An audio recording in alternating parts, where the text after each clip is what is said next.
Kọmishọna ndị ọrụ uwe ojii n'ime Anambra steeti Dr.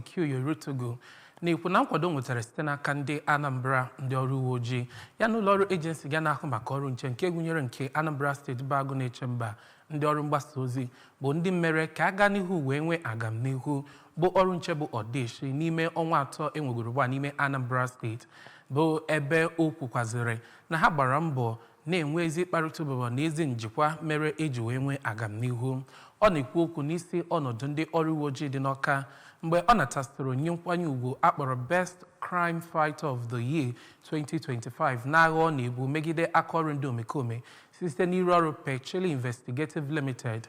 Dr. Orutugu kpọrọ oku ka a gaa n'ihu na-enwe njikọ aka n'ọrụ ya na nkwado nke ga-eme ka e nwee agamnihu wee memina ndị omekome. Joseph Egbeọcha nọkwa ebe ahụ ọzọ.